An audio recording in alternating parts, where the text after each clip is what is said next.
Hello guys, இன்னைக்கு நம்ம YouTube சேனலில் என்ன பார்க்க போகிறோம்னா ராயல் என்ஃபீல்டு இன்னைக்கு லான்ச் பண்ணியிருக்கிற மீட்டியர் 350 பற்றி தான் பார்க்க போகிறோம். ஸோ நம்ம எங்கே வந்துருக்கோம்னா அரும்பாக்கம்ல இருக்கிற ருத்ரா மோட்டர்ஸ் தான் வந்துருக்கோம். வாங்க வீடியோக்குள்ள போகலாம்.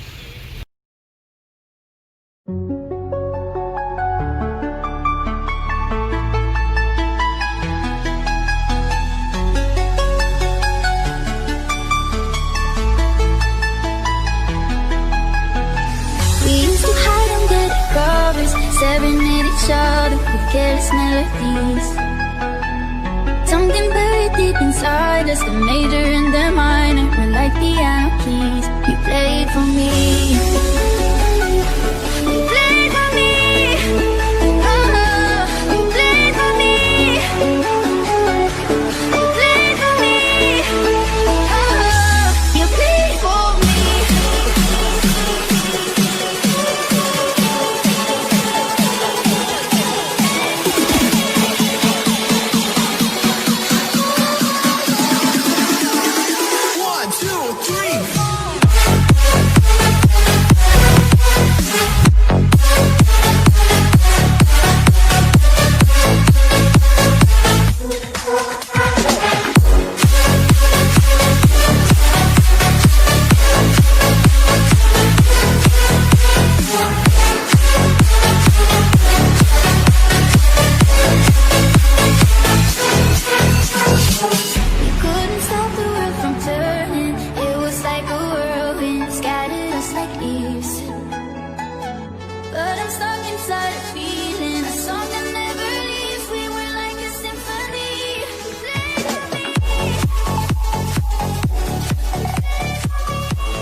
ஸோ எதனால் ராயல் என்ஃபீல்டு வந்து மீட்டியார் 350 ஒரு நேமில் க்ரூசர் பைக் விட்டுருக்காங்கன்னா, தண்டர்பர்ட் அப்படின்ற நேம் வந்து இன்டர்நேஷ்னல் மார்க்கெட்டில் சில காப்பிரைட்ஸ் ப்ராப்ளம்னால அவங்களால லான்ச் பண்ண முடியல.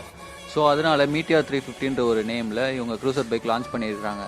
அதுவும் இல்லாமல் நம்ம இன்டர்நேஷ்னல் மார்க்கெட்டில் வந்து ஹார்லி டேவிட்சன் நிறைய சேல் ஆகுது. ஆனால் இந்தியாவில் வந்து அவ்வளோ சேல் ஆகிறதில்ல, ஏன்னா அதோட ப்ரைஸ் ரொம்ப அதிகம். அதுவும் இல்லாமல் பைக் டேக்ஸ் சொல்லிட்டு இவங்க ப்ரைஸ் வந்து ரொம்ப ஏற்றிடுறாங்க.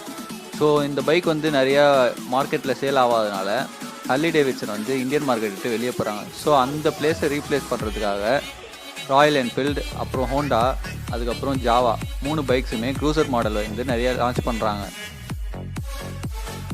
ஸோ கைஸ், ஃப்ரண்ட்டில் பார்த்தீங்கன்னா ஹெட்லைட் வந்து ரொம்பவே பயங்கரமாக கொடுத்துருக்காங்க.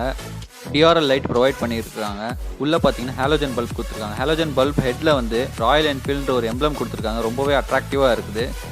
ஸோ இப்போ நீங்கள் லாங் ட்ரிப்லாம் போனீங்கன்னா day time or night time எப்பயுமே உங்களுக்கு வந்து ஹாலோஜன் பல்போட த்ரோ வந்து ரொம்ப அதிகமாகவே இருக்கும். நைட்லலாம் நீங்கள் ட்ராவல் பண்ணிங்கன்னா ரொம்பவே யூஸ்ஃபுல்லாக இருக்கும் இந்த ஹாலோஜன் பல்பு. மீட்டியார் 350ல் ராயல் என்ஃபீல்டு ஹசார்ட் லைட்ஸ்லாம் ப்ரொவைட் பண்ணியிருக்கிறாங்க. ஸோ பார்த்தீங்கன்னா உங்களுக்கு ராயல் என்ஃபீல்டு லோகோ கொடுத்துருக்காங்க. பில்ட் வித் கூகுள் டைம் காட்டுது. இங்கே வந்து low battery warning, fuel indicator, neutral, ABS. So இதை பார்த்தீங்கன்னா மைல்ஸ் பர் ஹவர், இது வந்து கிலோமீட்டர் பர் ஹவர். உள்ளே வந்து odometer, trip A, trip B, trip F. இங்கே பார்த்தீங்கன்னா கிலோமீட்டர் எவ்வளோ ஓடிக்குன்னு காட்டியிருக்கிறாங்க. ஸோ கியர் இண்டிகேட்டர், இது வந்து ஃபியூவல் இண்டிகேட்டர், லோ ஃபியூவல். இங்கே பார்த்தீங்கன்னா டைமும் இங்கேயே கொடுத்துருக்குறாங்க. ஸோ நெக்ஸ்ட்டு பார்த்தீங்கன்னா இங்கே ஐன்னு சொல்லிட்டு ஒரு பட்டன் இருக்குது. அதுதான் இன்ஸ்ட்ருமெண்ட் கிளஸ்டரை கண்ட்ரோல் பண்ணுறதுக்கான பட்டன், ஆப்ரேட் பண்ணுறதுக்கு. இப்போ பார்த்தீங்கன்னா தெரியும், trip A, trip B, trip F. ஆனால் ராயல் என்ஃபீல்டு இந்த வாட்டி பார்த்தீங்கன்னா லெஃப்ட் சைடில் கொடுத்துருக்குறாங்க தனியாக ஐன்னு ஒரு பட்டனு. ஸோ மோஸ்ட்டாக எல்லா பைக்ஸ்லையும் பார்த்தீங்கன்னா இன்ஸ்ட்ருமெண்ட் கிளஸ்டர் பக்கத்துலேயே தான் உங்களுக்கு ரீஸ்டார்ட்டு, அதுக்கப்புறம் இன்ஸ்ட்ருமெண்ட் கன்சோல் வந்து நீங்கள் ஆப்ரேட் பண்ணுறதுக்கான பட்டனையும் கொடுத்துருப்பாங்க. ஸோ ஆப்ரேட் பண்ணுறது நல்லா தான் இருக்குது. ஸ்விட்சஸ் வந்து நல்லாவே கொடுத்துருக்காங்க ராயல் என்ஃபீல்டு. பாஸ் லைட், கீழே இண்டிகேட்டர் கொடுத்துருக்காங்க, அது கீழே ஹார்ன் கொடுத்துருக்குறாங்க. ஸோ இன்ஜின் ஸ்விட்ச் வந்து இங்கே கொடுத்துருக்குறாங்க. இன்ஜின் ஆன், இன்ஜின் ஆஃப், அதுக்கப்புறம் இன்ஜின் ஸ்டார்ட் பண்ணுறது. ஸோ கீழே பார்த்தீங்கன்னா உங்களுக்கு வந்து இங்கே தான் கொடுத்துருக்காங்க பார்க்கிங் இண்டிகேட்டர்ஸ். மோஸ்ட்டாக எல்லா பைக்ஸ்லையும் பார்த்தீங்கன்னா கீழே தான் கொடுத்துருப்பாங்க. இந்த வாட்டி ராயல் என்ஃபீல்டு வந்து மேலே கொடுத்துருக்காங்க. நல்ல டிசைனில் கொடுத்துருக்காங்க, கொஞ்சம் டிஃப்ரெண்ட்டாக இருக்குது. ஸோ கைஸ், இந்த பைக் பார்த்தீங்கன்னா உங்களுக்கு டேங்க், மட்கார்ட், பின்னாடி டெயில் மட்டுமே உங்களுக்கு கிளாஸியில் கொடுத்துருக்காங்க. மீதி எல்லாமே மேட் ஃபினிஷில் தான் கொடுத்துருக்காங்க. இன்ஜின், சைலன்சர் எல்லாமே உங்களுக்கு மேட் ஃபினிஷில் தான் கொடுத்துருக்காங்க. ரொம்பவே லுக்காக இருக்குது. ஸோ ஃபுட்ரெஸ்ட்டில் உங்களுக்கு வந்து நல்ல டிசைனில் கொடுத்துருக்காங்க. ராயல் என்ஃபீல்ட் அப்படின்னு சொல்லிட்டு மென்ஷனும் பண்ணியிருக்காங்க. ரொம்பவே அழகாக இருக்குது பார்க்குறதுக்கு. ஸோ எங்கள் சைடில் பார்த்தீங்கன்னா மீட்டியார் 350 சொல்லிட்டு ஒரு ஸ்டிக்கர் ப்ரொவைட் பண்ணியிருக்காங்க. நல்லாவே இருக்குது. வண்டி பார்த்தீங்கன்னா டேங்க் கெப்பாசிட்டி வந்து 3 லிட்டர் டேங்க் கெப்பாசிட்டி. மைலேஜ் வந்து 36.9 மைலேஜ் வந்து சொல்கிறாங்க. ஸோ வண்டி யாராவது வாங்கி ஒரு 6 மந்த்துக்கு அப்புறம் யூஸ் பண்ணி நம்மளால் எந்த மைலேஜ் ஸோ அது கொஞ்சம் வெயிட் பண்ணணும். கிளச்சு, பிரேக்கு எல்லாமே சூப்பராக தான் கொடுத்துருக்காங்க. நல்லா மேட் ஃபினிஷில் நல்லா கொடுத்துருக்காங்க. பார்க்கறதுக்கு ரொம்ப யூஸ்ஃபுல்லாக இருக்குது. கேட்சி இருக்குது. ஸோ இது சீட்டிங் கொஸ்டின் பார்த்தீங்கன்னா நல்லா வந்து சீட் வந்து ரொம்பவே சீட்டிங் வச்சுருக்காங்க. ரொம்பவே நல்லா இருக்குது. இன்ஜின் சீட் வந்து நல்லா சூப்பராகவே இருக்குது. இது வந்து ஒரு அப்ரைட் கொஸ்டின் சீட்டிங்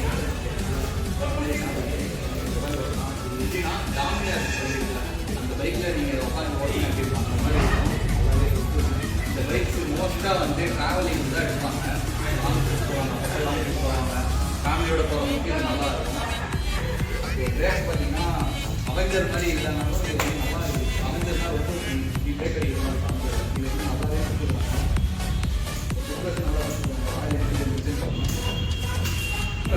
நல்லா இது வந்து ஒரு 350cc இன்ஜின், அதாவது 340.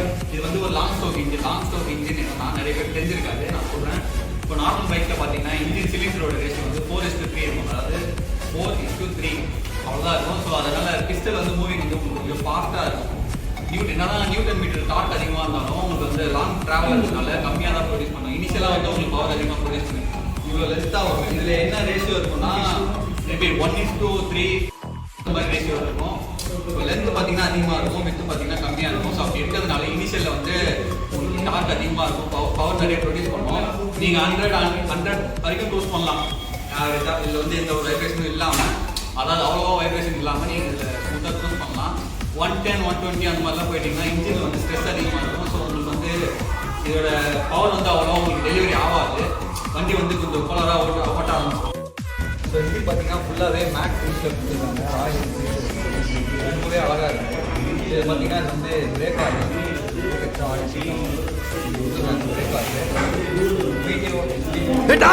பெர்ஃபார்மன்ஸ் பண்ண வர்றா.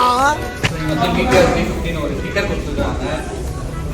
ஃபுட்ரெஸ் நல்லாவே இருக்குது. ஃபுட்ரெஸ் தான் ரொம்ப பிடிச்சிருக்குது. ஏன்னா இது வந்து ரொம்ப நல்லா இருக்குது. ராயல் என்ஃபீல்டு மென்ஷன் பண்ணியிருக்கு. ஸோ அந்த எக்ஸாஸ்ட் நீங்கள் ஆஃப்டர் மார்க்கெட் எனக்கு தெரிஞ்சு வாங்கி போகணுன்னு அவசியமே இல்லை. ஏன்னா இது வந்து ரொம்பவே யூஸ்ஃபுல்லாக இருக்குது. ஸோ டயர் பார்த்தீங்கன்னா பேக்கில் வந்து ஃப்ரண்ட்டில் வந்து 100/80 கொடுத்துருக்காங்க. ரெண்டுமே நல்லா சீட் டைஸ்.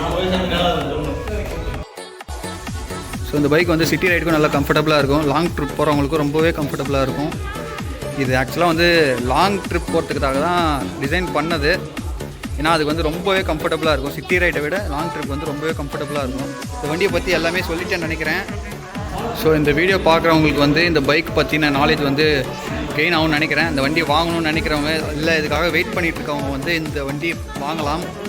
ஸோ கைஸ், இந்த வீடியோவில் நீங்கள் மீட்டியார் 350 பற்றி எல்லா டீட்டெயில்ஸும் பார்த்துருப்பீங்க, எல்லா ஸ்பெசிஃபிகேஷன்ஸும் பார்த்துருப்பீங்க. ஸோ இந்த வீடியோ உங்களுக்கு பிடிச்சிருந்தால் மறக்காமல் லைக் பண்ணுங்கள், ஷேர் பண்ணுங்கள், கமெண்ட் பண்ணுங்கள். மறக்காமல் சேனலுக்கு சப்ஸ்கிரைப் பண்ணிவிடுங்க. ஸோ நீங்கள் சப்ஸ்கிரைப் பண்ண தான் எனக்கு வந்து வீடியோ போடணும்னு சொல்கிற இன்ட்ரெஸ்ட் வரும். ஸோ அவ்வளோதான் கைஸ், பாய்.